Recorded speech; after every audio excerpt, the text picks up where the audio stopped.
This is a production of KMmedia.pro.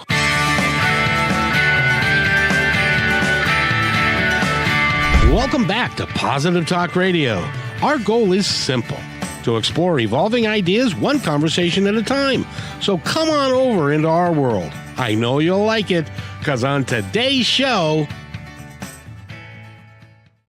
today on KIXI at 3 p.m. on a Friday, we're going to feature our a good friend, Amy Culler. She is a intimacy coach, and we're going to talk about that in just a few minutes. But first of all, I need to go talk to Eric. How are you, sir? Hey, happy Friday, Kevin. Happy Father's Day weekend. You are a father, so I want to wish you a very happy Father's Day. Why, thank you very much. I'm a father who's got a checkbook, and that's why I'm still a father. Okay. I'm not sure I follow, but anyway, I hope you have a good one, and I hope all the fathers out there that are listening today have a great Father's Day as well. And if you are not a father, but are somebody who's attached to a father and you haven't got his gift yet, I suggest you hurry. And if you want to, you can go to, we have a commercial running for on Natural Design. And that is, if you want to give him some flowers, which is not normal for a Father's Day, but you know, who knows? And you can wait for that commercial and stuff. No, Father's Day is important, and it's an overlooked day in a lot of cases, I'm afraid. Sure. Yeah, which is too bad. Now, and it's a great fun for me. I get to go to my son's house, and he just got married, and That's so wonderful. Get to spend time with one of your sons. I think that's yeah, great. A perfect way to spend a Father's Day. yeah. The other one is in England, so I can't spend Oh, time with very good. him. He's Are either of them fathers now? well, they both are kinda, if that makes sense. Kinda. Kinda. Okay.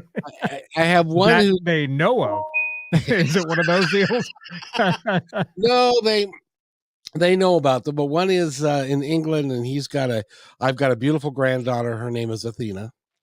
And the other one is here, and he got married 2 weeks ago, and she had a couple of children. So I All think right. I'm So he's at least a stepfather, yes, he's a which stepfather. definitely counts. Would that make me a step grandfather? I think it does.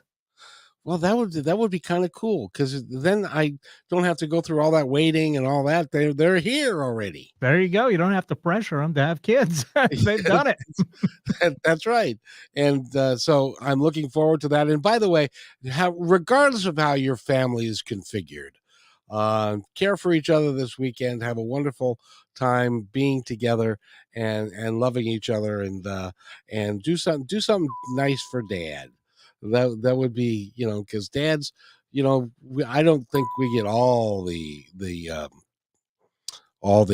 things that we do, but we get enough apparently. So, and by the way, we have Amy who's going to be with us in a moment, but as has happened, we have computer issues, so we will be dealing with her real quick. So, how are you spending your? Dealing with her real quick. We're going to be welcoming her onto the show. We're going to be doing that too. She's our guest. She's the intimacy coach, Amy Culler, who's been on the show multiple times before and is Yeah, at this point a friend of Positive Talk Radio. So she when they is say we're that. going to be dealing with her, that sounds bad. Well, I've been welcoming her. we're going to be Welcoming her welcoming back. her. She is a wonderful lady, and Fantastic. she's been with us on several occasions. And I really encourage people, if they would like to call in. She's very, very good at talking to you about your intimacy issues that you may be having in your life, and with your significant other. And she's if you want to go to Amy Culler, COLOR.com, you can find out all about her. Is she here now? Absolutely. Oh, goody, goody, goody. Let's we were having some audio issues. Let's hope they're cleared up. Amy, how are you? I'm here. I'm great. Glad to be here to support those daddies. Indeed. Now, in your work, of course, you work primarily with couples. And by the way, I didn't mean that we would be dealing with you as Oh, Eric. that's okay. I can be dealt with. I can handle it. And but as Eric so aptly said, that we are welcoming you as a guest again because your information is so interesting and so good that we just love having you. If now it's Father's Day weekend, what crosses your mind about Father's Day? For the appreciation. If I had to speak up for fathers, it would be that feeling of appreciation. That's Hey, daddy-o, are you feeling appreciated? And what does it take for him to feel appreciated? that's a good question. What does it take? Yeah. And how is he feeling about being a dad? Is he feeling great about it? Does he feel guilty? Guilty. Why would he feel guilty? Well, there's a lot of fathers who are like, "Oh, it's Father's Day. I don't know. I haven't really shown up as enough for my family." Oh yeah, yeah, there Mhm. is that. Yeah, and then I always say, we all, fathers feel like uh, givers and providers. Yep. Uh-huh. So, and women feel like givers and caretakers. So, this is that one day where you're allowed to receive. And then are you going to feel let down? If you don't get what you want, you mean? Right. So, how do you actually get what you want? How do you know when you're doing enough? How do you know how do you know if you're making your partner happy? You know, that's Well, how you feel like you're enough. Yeah. well, and the other thing is with your kids and with your wife, a lot of times you don't know because nobody's having that conversation as to whether or not you're fulfilling your role as it is designed to be fulfilled by another human being. Right. And it starts to feel like it's endless. I got the house. I got you the house. You've got everything you need. Where's mine? And that's, where you start to feel like I'm not giving you what you want anymore. I'm not getting what I want. And then, oh, we could talk about midlife crisis.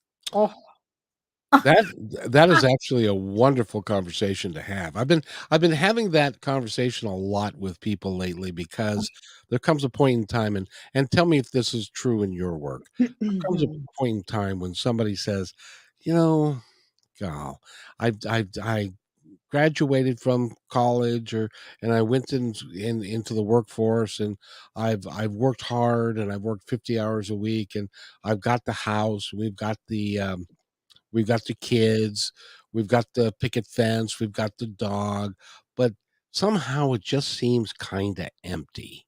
Do you ever have Mhm. anybody talk about it like that? Absolutely. And they come to me and I hear from men and they're like, I'm feeling lost. Ah, Uh-huh. I'm feeling lost. What am I supposed to be looking forward to? Everybody has everything they need. What is it that I'm supposed to even want? How did I lose myself along the way? And as you said it perfectly, I might add. thank you. You went to college and then you got out and you got the job and then you got the family and you got the home and you got the kids, but there's something missing. And what is it? Well So, yeah, go ahead. Well, I was gonna say, especially when you get to, I don't know, in your late 30s, early 40s, you're Mhm. now have kind of reached your zenith as far as your upward mobility goes, because a lot of people like to promote younger people, and now you've got that, but now you're in a plateau, if you will, and now you're thinking to yourself, "Okay, this happened to me. Okay, I'm 42. I'm going to retire in 23 years. What am I going to do at that point? How am I going? Is this all I get? Do I have to just put my nose to the grindstone and, in my case, get backwatered? You know what backwatered means? That No, tell me. that means that where you're working, they don't fire you, but they put you in a position to where the growth isn't there. You cease to become a integral member of the company, and that's kind of like they backwater you into a job that you can just do and they can have you do until you retire. And so it becomes less than fulfilling, less than meaningful. And then you've been married for a long time, and that may or may not, depending upon your relationship with them, that may not be going all that well. Your kids are now in their teens, and you know what happens when children get to be teens? They go to bed, they roll over on their side, and their brain falls out until they're about 23. And so you're sitting here, my kids don't appreciate me, my wife is all about the things, and I've got to go to work and I can't get out of that, and it's like, why am I really here? What is there to do? Oh, honey, come to I need Amy. a hug. And you know what? And that is exactly how I've been helping men for going on 2 decades. And it's that literally that place to go, where do you get to receive and feel wrapped up and held? And so, what I share and how I help people with exactly this is you want to be able to, where do I go? Where am I want? What have I done? I've done all of these things for all these other people. And now I'm looking at the end of my life and I'm going, retiring. Why? What am I supposed to do? What is this for me? And I have so many people who come to me. So, and now when people come to me, I say, and I talk to them one at a time, just so you know, I'm not talking to a husband like this in front of his wife. And I'm thinking of one that I had. This is a conversation I had this week. And it's like, I'm lost. I don't know what I'm supposed to be looking forward to. I'm thinking of retiring, but I'm looking and going, do I want to even be with her? What is this? I want to experience some life, but we're not getting along. This doesn't look fun. And I'm like, oh, don't worry. This is exactly what's missing. Mhm. And he's going, okay. And then I talk to her and I'm going, this is what I want you to do. This is what's missing. I want you to play with this. We're going to start with this. We're going to do it. But what I'm actually teaching them is exactly what I teach and teach in my office. So people would find me, they'd hear about some woman named Amy who could literally help men answer you, may give you the life purpose, help you feel connect. What is it? This magical woman who helps you with love, relationships, and life. And they'd come in my office and I go, shh, no talking. I don't want to hear it. And I literally they open my arms. And that when they'd sort of come with near me, I'd go, stop. Stay right there. Stay right there. I need to attune first. I want you to feel that you're here. So people would come into my office and I'd go, just take a second. Look around. Isn't it nice?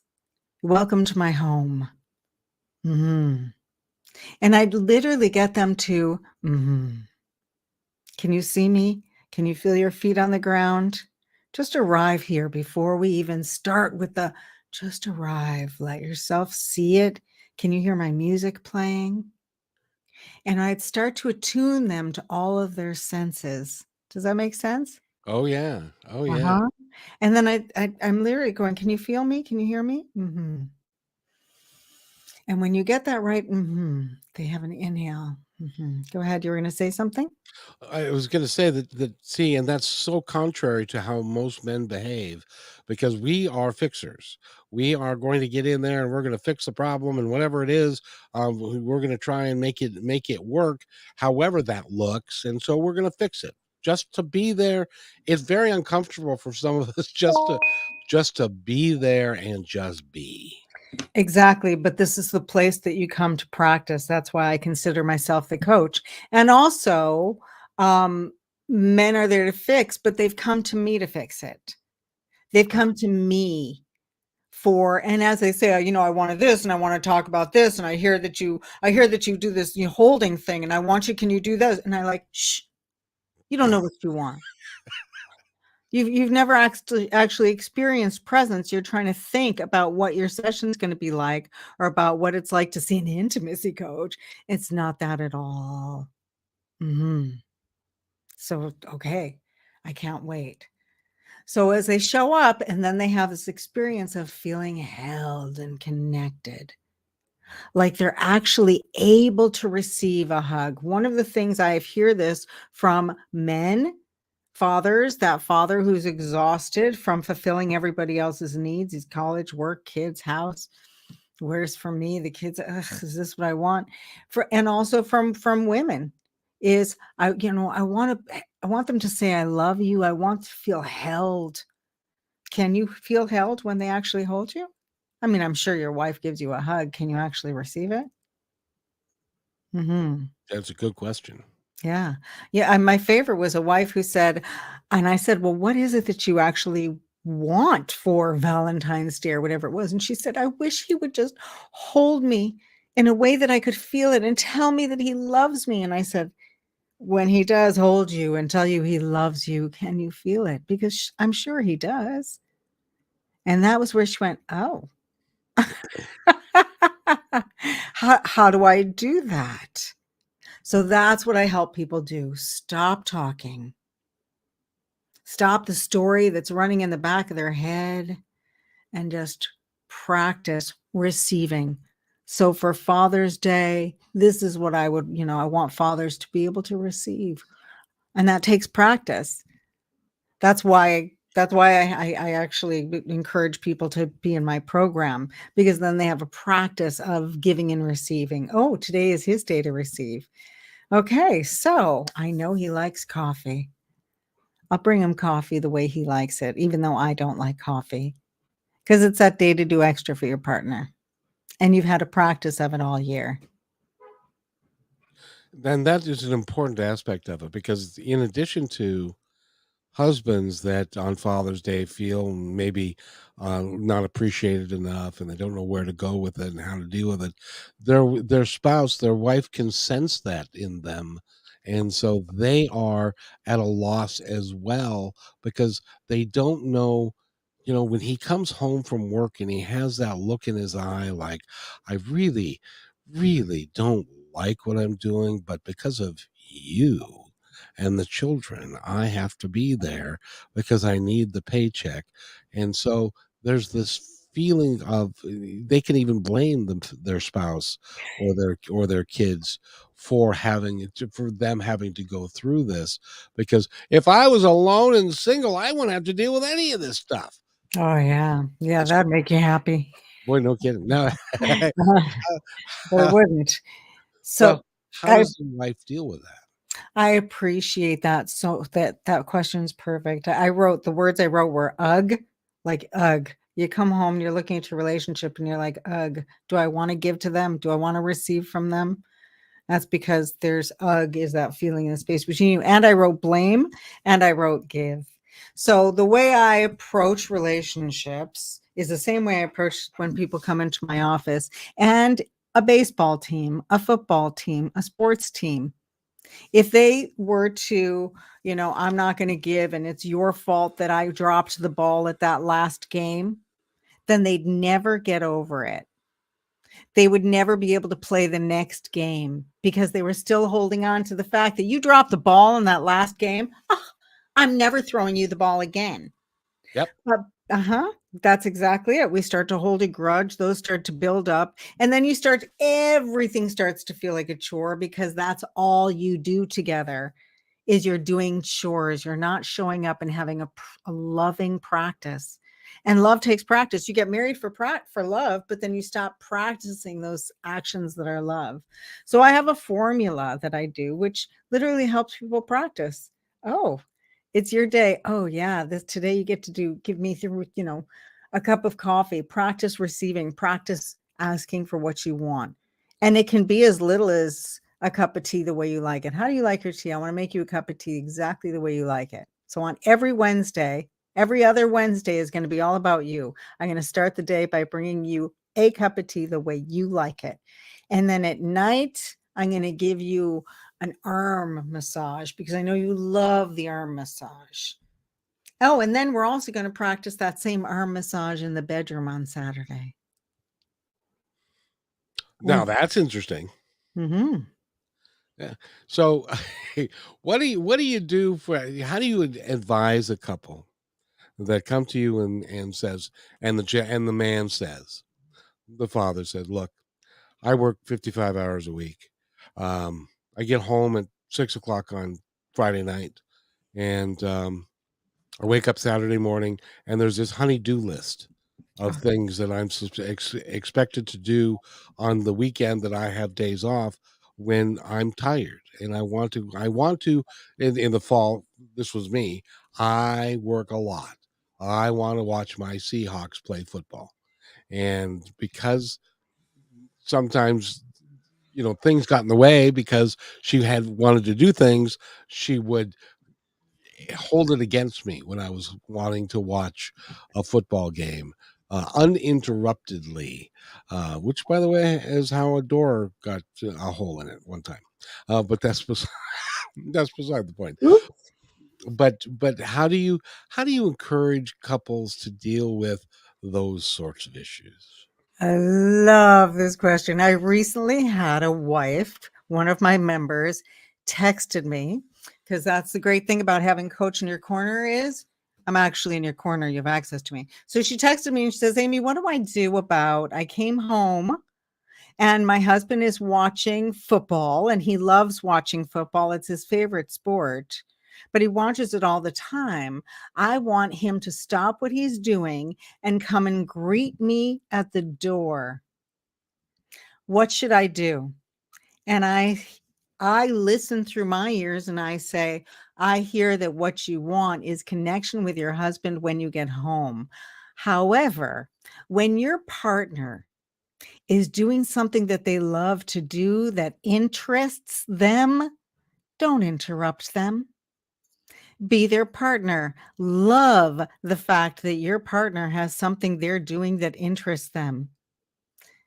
Allow them to do it. You are the one. I hear you want connection with him. So come home, go slip into something comfortable, grab 2 beers, go scooch up next to him on the sofa, hand him 1 beer, and lean into him and cuddle him while he's watching his football. That's how you connect with your partner who has an interest. That's called a dream. Mhm. Because so if my wife were to say, I want you to interrupt whatever you're doing to greet me at the door every time I come home, I my instant response to that is, isn't that why we got the dog? And that's exactly what I hear is somebody wanting control. So what I hear from that partner is I want them to greet me. So the other thing to say is, hey, honey, I'm home. Hey, baby. And I love people who huddle at the door. But when your partner is doing that thing that interests them, like they're loving it, they're in the middle of a class, they're in the middle of writing their thesis.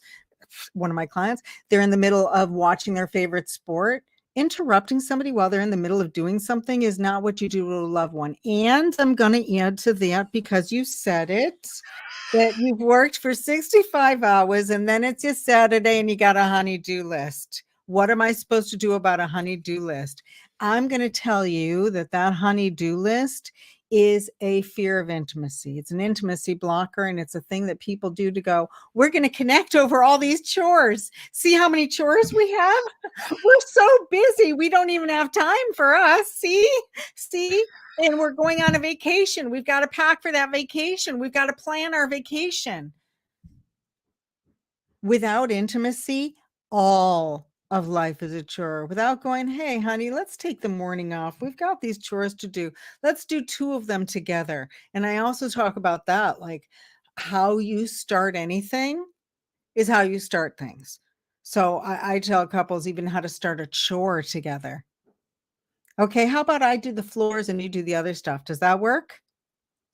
Otherwise, you feel like you're answering to somebody else. What do you want me to do? Oh, that's not sexy at all.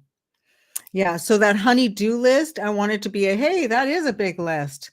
Let's pick 1 or 2 of them today, and let's do this one together. I'll get this one done. You get that one done. Then let's go do that, and let's go do something fun.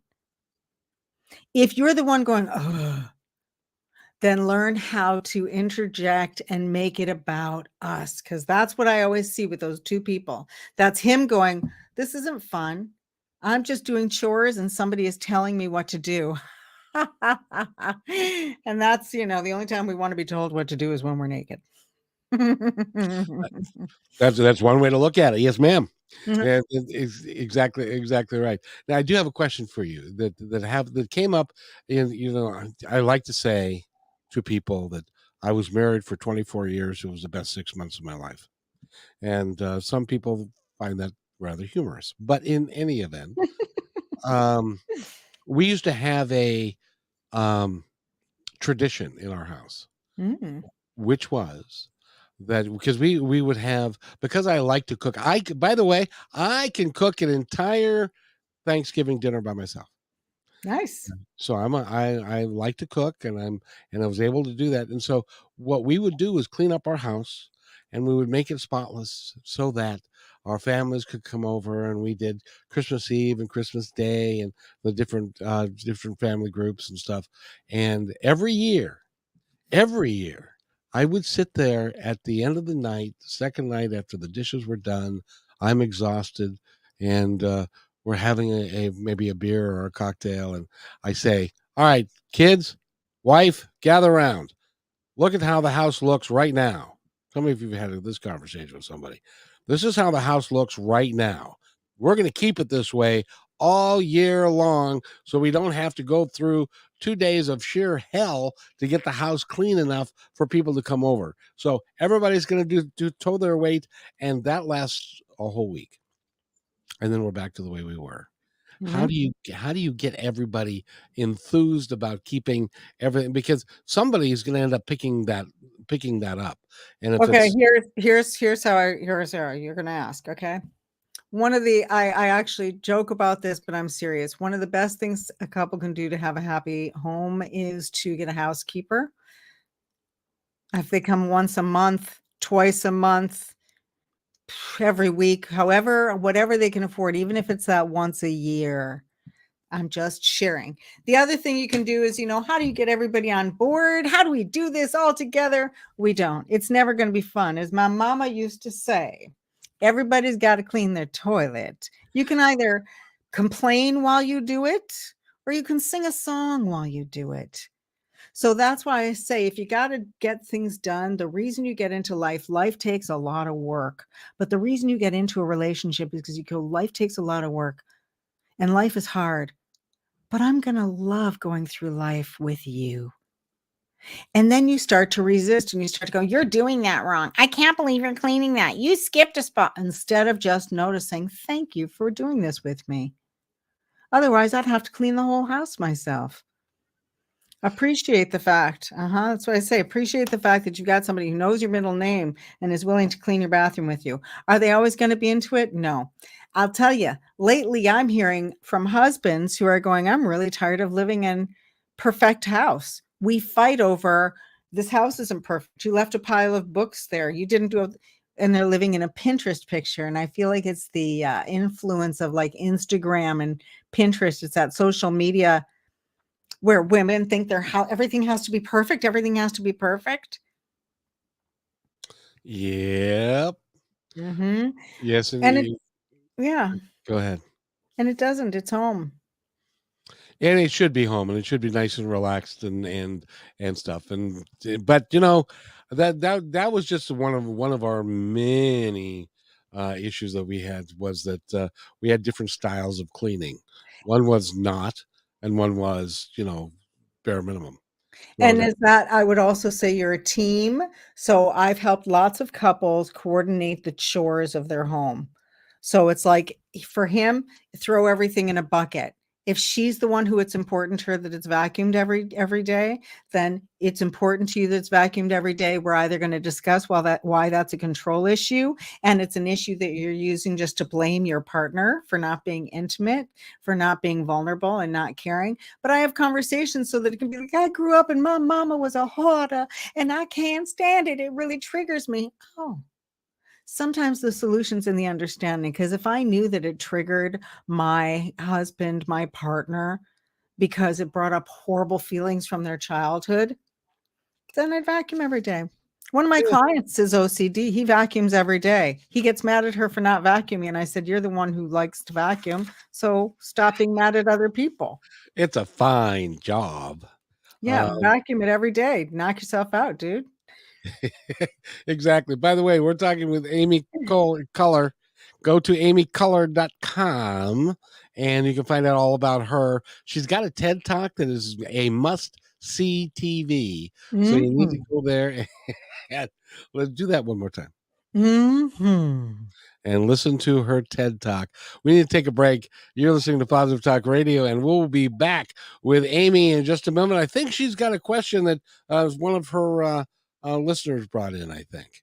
So we will talk about that when we come back. You're listening to Positive Talk Radio on KIXI. Hey, PTR loyal listener. First, thanks for being in my dream. And second, I have a new concept in business to share with you. It's called socialpreneurship. So, what's that?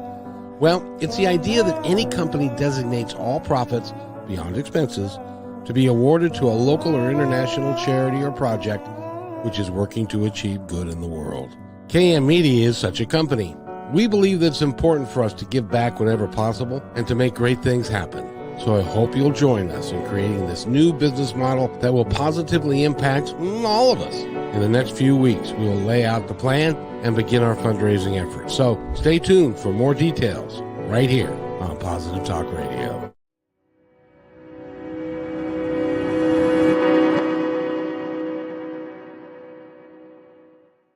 When you want to say more than words communicate, you can with flowers. Your custom boutique floral studio in Bothell, Washington is anaturaldesign.com, connecting you to nature through the language of flowers. Where your people are is where our flowers are beautiful. Your success is our goal. anaturaldesign.com at your fingertips today. Hey, thanks for listening to Positive Talk Radio. Did you know that we're also a media production company? Well, surprise, we are. We can create all kinds of audio, video products to fill any need. Please visit kmmedia.pro/our-store for a complete list of products and services. In addition, do you need a great voice to add to your own website or any other project? I know that we can add depth and quality to your work. I've been told more times than I can count by many professionals in the business that my voice adds to the quality of the presentation. So, let me create something for you. Please contact me at kevin@kmmedia.pro and let's create something great.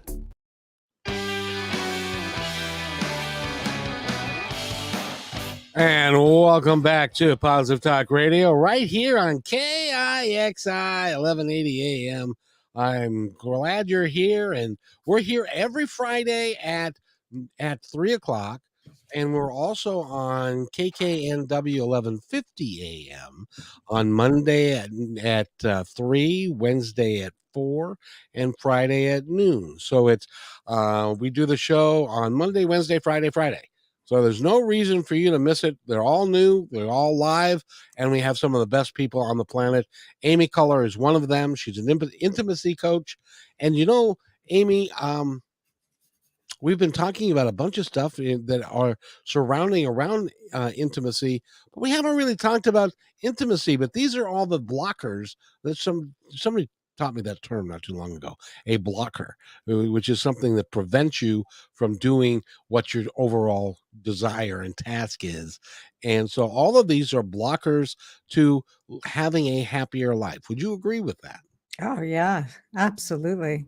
Connection is what makes life worthwhile, relationships. Indeed. And good relationships that you can be satisfied with and enjoy. Because I tell you, there was a difference when I would come home when I was younger, and I was looking forward to seeing my beloved greet me, and we would have an evening together and stuff. But over time, that if you don't continue to work, well, let me ask you, over time, why does that fade? Well, there are 3 phases to a relationship. The first phase is the honeymoon phase, and that's what you're talking about. That's where it's natural. You come home and it feels like, oh, easy. Love is in the air. But then comes the next phase of the relationship, and that is the power struggle. And that's a natural part of any relationship, I'd like to say, not even just intimate relationships, but also at work, even a sports team. They make the team and like, hey, I made the team. I made the team. But then they start going, I'm better than you. No, you're the one who dropped the ball. That would be a natural progression of being part of a team, any part of a team. But with practice, which is why it works for a team, the same as it works in my intimacy game plan, when you have that practice and you learn how to drop those and keep getting better and better, that's when you get to what I call the love you man phase. And in therapy, they literally call it true love. That's where you know that you are seen and accepted and you can overcome those fouls, that you're still part of the team and that you're able to ask for what you want and know how to show up for each other, because that's what we were talking about before. How do you know when you've been enough? How do you receive? How do I ask my partner with four kids and she's making dinner and running the household? How do I look at her and go, "Hey baby, what about me?" And she's literally looking and going, "Are you kidding me? Do you see how busy I am?" And I see that often. I'm gonna share. I've had a couple of situations like that where I literally look at the man and I go, "I love you. It makes sense to me. I understand that you went out and had an affair, or that you paid for a service because you literally were looking at your wife and going, I can't add to her to-do list." And sometimes men will be thinking, well, I'm just going to go take care of it. It's my need. It's my hunger. But it's not. It's that intimacy. And that's when they realize how vulnerable it is and they start feeling guilty. I don't know how to share to my partner. Now I've done something wrong. And I go, you know what? You make sense to me. I'm going to get you back in the game with your partner. It's important to know how to reconnect with your partner so that you're not going, oh, you're busy with the household and the family. I'm interrupting you, instead of you being her respite. Instead of seeing that she's busy holding everybody and knowing how to come up right behind her and go, lean into me, girl. I've got you. That's when her arms open and her heart opens and her body opens. So that you're not saying, do this for me. You're going, I am your place to come. We go to that place together. Yeah. So that's that's how you get through the power struggle, is with a practice where you know how to show up for each other. Drop it. That's why I have my couples not talk. For a moment, we're not going to be talking and we're not going to be penetrating. I mean it. That's how I build intimacy. I built an entire therapeutic modality built around intimacy of not talking and not poking each other, not penetrating, but being sensual and being comfortable in that silence, just like I was sharing in my office when people come and I'm going, stop talking. Can you be with me? You're going to practice being with me.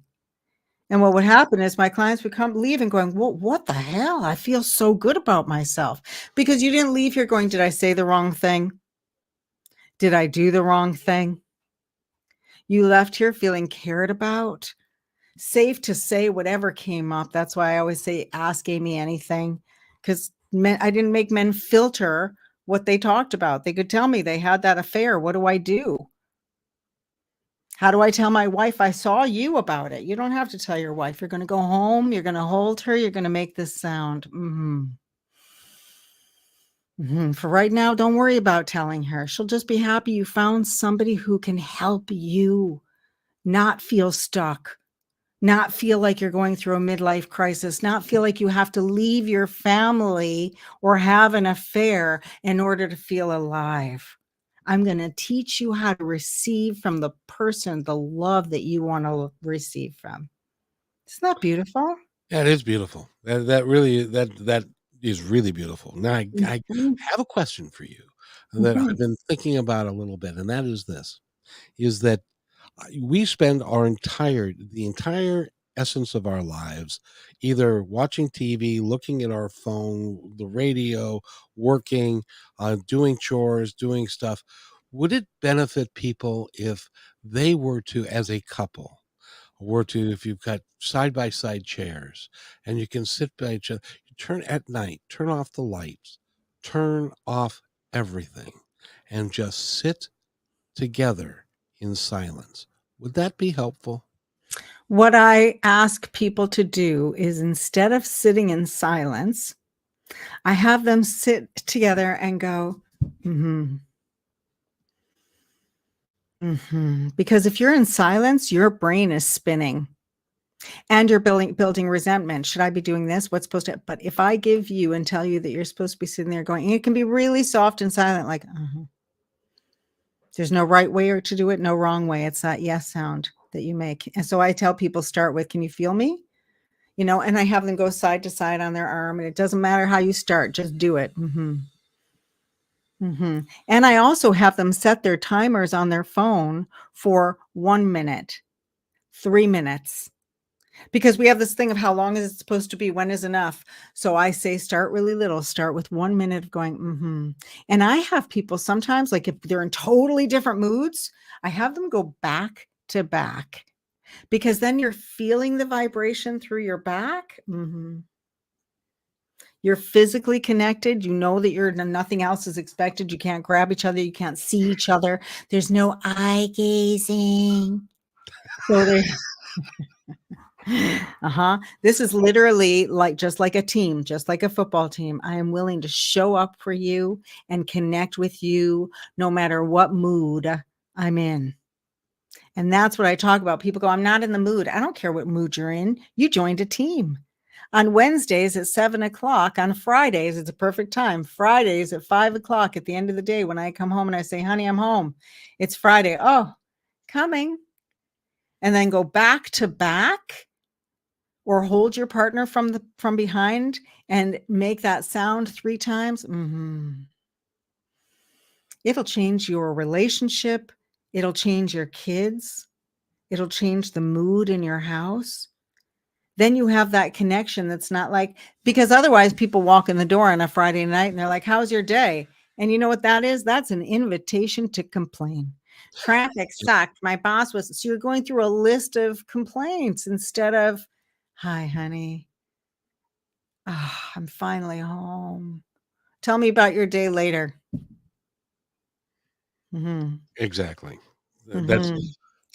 And that leads to intimacy. I wanted to ask you also, it's been a while since I've been in high school.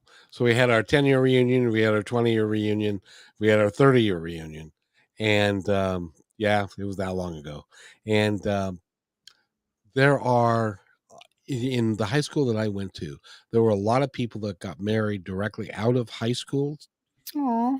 And only 2 of them are still married 40 years later. Wow. Why is that so low? Is it because we grow apart? As I say, if you don't play together, you will grow apart. So this is what I say, because a lot of times people don't know a question. So when I'm sitting with a couple, or they just come up on the computer, and I say, don't talk. If I turn on my interview and there's a couple sitting there, I say, I'm going to do most of the talking. Then I want to talk to each of you separately. And I see them both go, phew. And what I tell them is, you met each other in high school, and then you got married. And what I find in those relationships is that they're still being intimate with each other the same way they were in high school.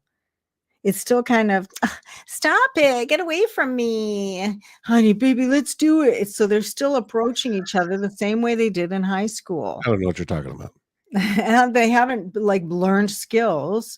They haven't learned how to be in it together, so that she's instead thinking that it's something he gets instead of something we do together. So this becomes a whole shift. I've literally redefined how and why we go into relationship. So when I look at those people, they're usually coming to me at the point they're about to get divorced. I'm being honest. Yeah. And I say, okay, fine. But while you're deciding, I'm not here to force you one way or the other, but no matter what happens, you're still connected. So you can't just cut. None of that cutting, none of that Xing. I think it's but what I say is, I want you to practice this huddle together.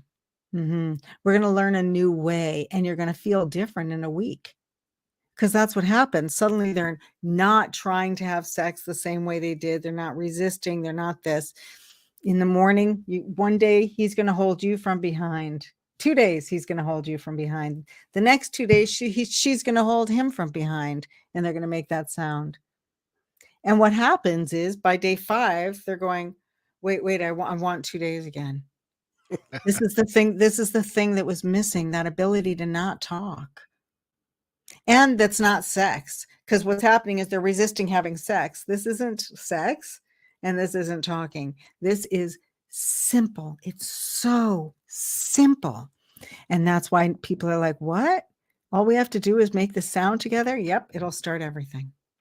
And by the way, somebody has actually written a book called The Huddle. That's I know right. that was Amy. Do you know Amy Culler? I've heard that name before. I wrote a brilliant book called The Huddle, How to Score in Sex and Love. And it says lingo, stories, trivia, stats, and skills. And I share all of my stories with a sense of humor. And it's the relationship game changer, because this really is a game changer for relationships. I treat relationships like an intimacy is your lifelong sport. And you finally have a partner. And like that high school guy, the couple is going, I finally have a partner. And I joke because, it's fun, and they're getting married. And that guy is looking at his wife going, I'm going to get, she's going to give me for the rest of my life. I'm going to get that. You know what? And she's over there looking at her bridesmaid, her maid of honor, going, oh, I never have to do that thing again. So they're getting married for different reasons, but they really are getting married for the same reason: the intimacy, feeling like they're going to grow together. But if they get together in high school and they don't have a plan, then they've been fighting. They've been both avoiding the football field. One of them is trying to get the other to the football field. The other one is trying to get away from the football field. But when you actually have a coach, you show up, and one practice is all about skills, and the next one is going to be about exploration, and we're going to talk about it, and it gets fun. Then you're both going, oh. And when you can receive in your relationship, in and out of the bedroom. So all of these things I have you do, I'd have them do it back to back out of the bedroom. I'd have them do it back to back in the bedroom. Changes the mood. So yeah, and once you have these skills, you're like, oh, like in a football, you're pretty much just learning to throw the ball back and forth, back and forth. And then you practice throwing the ball while you're running. Yeah. It's pretty much the whole game. Well, yeah, but it takes practice. Exactly. So I teach you a few moves, you practice, and you're like, okay, that practice was kind of fun. But even when you got on a football game, you're like, I don't want to practice. When's the game? Do we have to show up for practice? I just want the game. But that's why you have a coach, because I'm literally here going, practice these few moves and your game will be off the charts. It will actually be a different game. It'll be a game that you may have never had in your entire life. Right. Because nobody teaches you this. In high school, they don't teach you to balance a checkbook. They don't teach you intimacy. They don't teach you how to have a relationship. They don't teach you how to communicate. They don't do any of those things that are very, very important as you go forward in life, and communication is a key to any relationship. Right. And you do your biggest growth in your relationship. I did not know I was going to be so relational in my life and tell people that they really should be in relationships. But in working with so many people around intimacy, I realized that the growth happens in connection, which is why people practice with me. That's what I say. You get to practice being in a loving connection with somebody who cares. That's me. But you still have to have an intimate relationship, because I'm not your intimate partner. I'm your coach. And sometimes you need to practice. Okay, do you catch that? You get to practice humming with your coach, feeling connected with your coach. But I can't be intimate with you. I'm your coach. I'm not on the field with you scoring in the game. Exactly. Now, I got another one for you. The kid in the back, I got my hands up. Got a question. Kevin, what would be your question, darling? My question would be, what happens when you grow up in a household that doesn't experience and doesn't demonstrate love on a very basic level? You've never seen your parents hug. You've never seen your parents kiss. You've never seen them just, your dad giving his wife a little swat on the butt, a playful swat, just for fun. And you've never, so you don't have any idea. Right. You don't have that role model for what it would look like. And so many of us don't. And I'm going to say that we look at that nowadays, that's an excuse, except pardon me, but that's what we say all the time, that childhood trauma. And it's the childhood lessons that we didn't get, that we didn't learn what those things are. And we do have that. But there's this choice where there's a point where we go, I want to learn how. And you don't actually learn how to play football until you make the team. So when you make the team is when you go, what do we want our team to look like? We want our team to be able to hug each other. So that's going to take some practice because I don't know what that looks like. It's a great question. I love that, actually. If you don't have role models, what does that look like to be safe for each other? So that's something. Go ahead. No, I was just gonna make the statement that when I was in 9th grade, I went out for the football team, first time ever. Now, I don't know if well, I'm sure you know this, but they wear pads, right? Mm-hmm. But your education begins at a very early level, because you don't even know how to put the pads in the pants. Right. And where they belong and how to make them work and all that kind of stuff. So you have to be coached and taught how, at the very basic level, before you throw the ball and you go out and learn plays, you got to learn how to put the pads in your pants so that you can. That's a pretty good metaphor, actually. It is, actually, and I talk about it all the time. You have to put your own uniform on. You have to get your head in the game. And I teach that how to do that. That's level 1. That's session number 1 of my program. And I teach people how to use their equipment. But first, I teach connection, because everybody would want to learn how to use their equipment. But I care that we have a world that knows how to love each other. That is paramount for all of us, is to learn how to love and trust each other. And you can't do that if you have artificial barriers up that you've self-erected or otherwise, that Right. don't allow you to be intimate with whether it be a marriage partner or a business partner or somebody that you can talk to and to talk about real things and honestly to have a dialogue. And that, so what you do, Amy, is that you transcend being an intimacy coach as to a life coach of how to live your life more effectively in all ways. Absolutely. I talk about, how to love and be loved, because that's what we need. That's how you would even close a business deal. And the way you feel about yourself is how you feel loved. And most people have, well, I can't say most people, but many people have trouble with accepting love and understanding that they are loved and work together with another human being. A lot of us just don't get it. Can I share? People talk about defensiveness. They'll talk about childhood traumas. They'll talk about religious beliefs. What I believe is that, and this is based on tons of knowledge, research, education, and spiritual beliefs, even, that at the core, we're all defensive. Humans are naturally defensive. It's part of our biological being. And we also, no matter what our childhood was like, we all have a core feeling of being unlovable.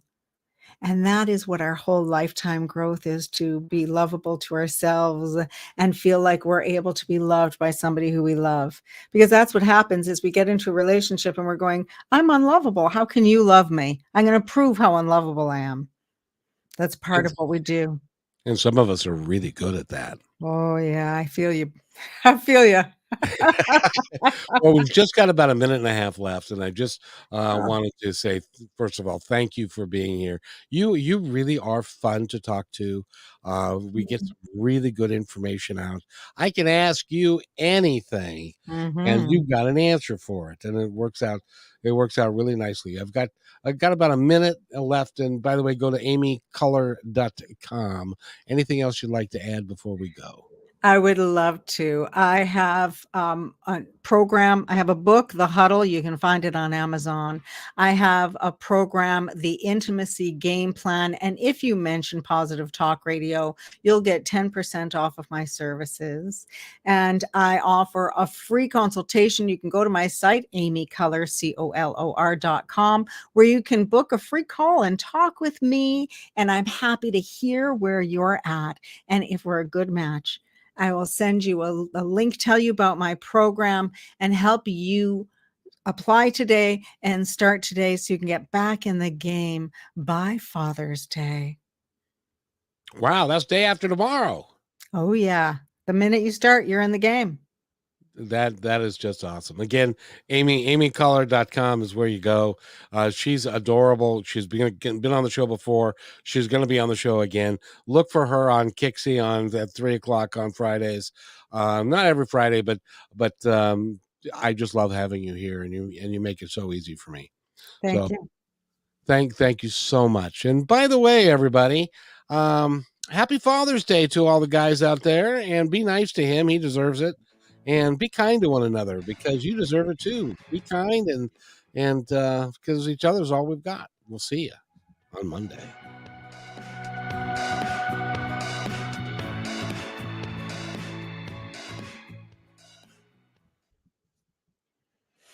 That was great.